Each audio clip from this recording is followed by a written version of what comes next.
Well, and now we move to another fantastical drama, and that is the inner workings of the political shenanigans of the district council in Washington. The latest having to do with Trayon White, who is under a cloud of suspicion as he fights a federal bribery charge.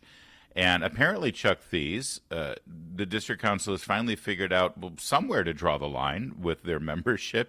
Is Trayon White officially gone now? He is, and good morning.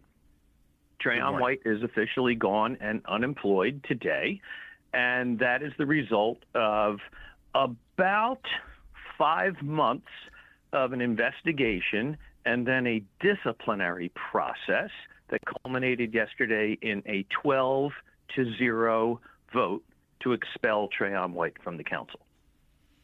But then he can do a Marion Barry and basically run again and let the people decide that they're fine with Trayon White being their representative in Ward 8, right?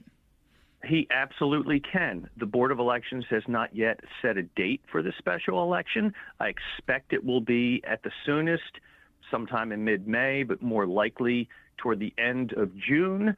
And any resident of Ward 8 in the district is eligible to run for that office, provided they are not currently a convicted felon who has not completed his sentence.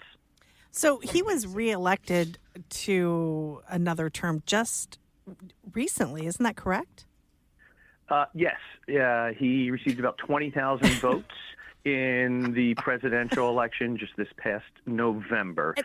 Overwhelmingly, he was reelected. But it's important to point this out. Trayon's arrest was in August. In June, 2 months prior, he won a Democratic primary. Now, I'm not saying that he wouldn't have won the Democratic primary had he been arrested prior to it, but that election in November was just a rubber stamp of the Democratic primary. So it's difficult to use that as a gauge to determine if he actually has the political strength to win another election.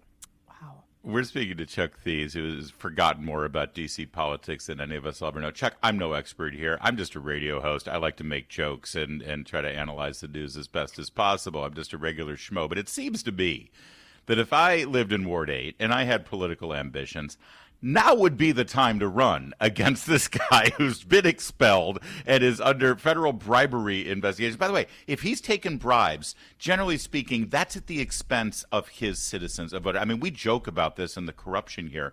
But this is, if he's guilty of what they're charging him for, it means that he got rich. Well, last I checked, Chuck, people in Ward 8 are not having the best of times with crime and with poverty and other problems and lack of services that they should be getting from the district.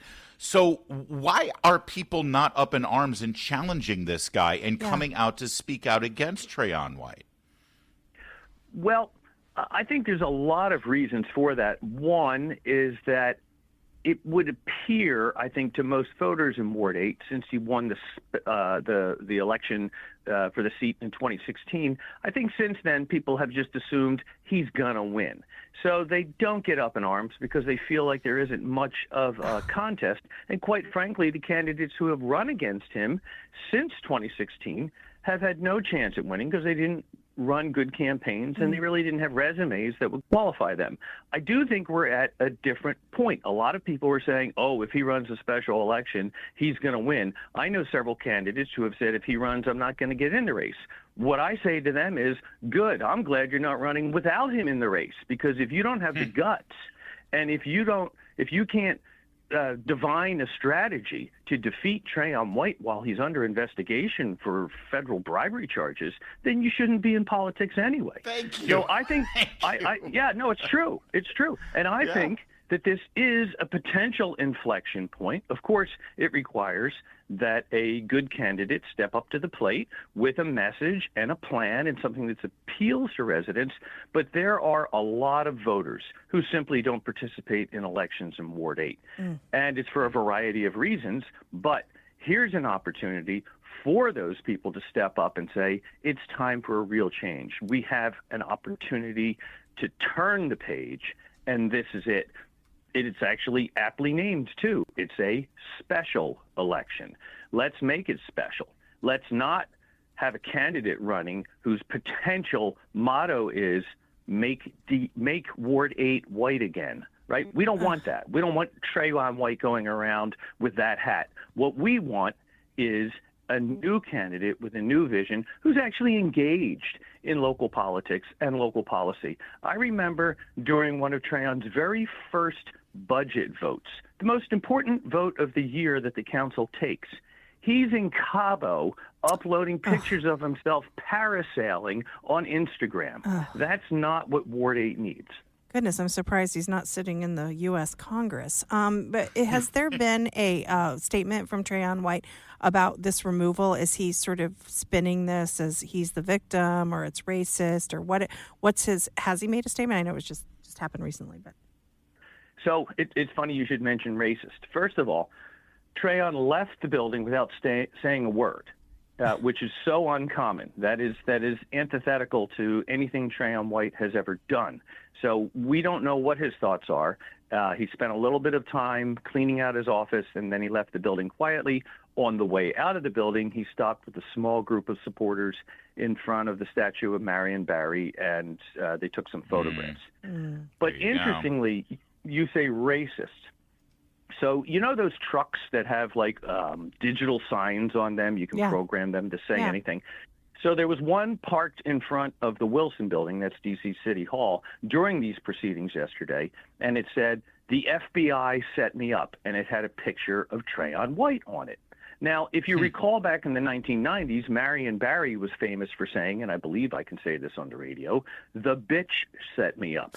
So this is really Trayon White and or his supporters calling the FBI the bitch, the B word, excuse me. I just, that's a bad look, especially when the FBI is still investigating you. I wouldn't poke my finger in their eye. That's just my advice.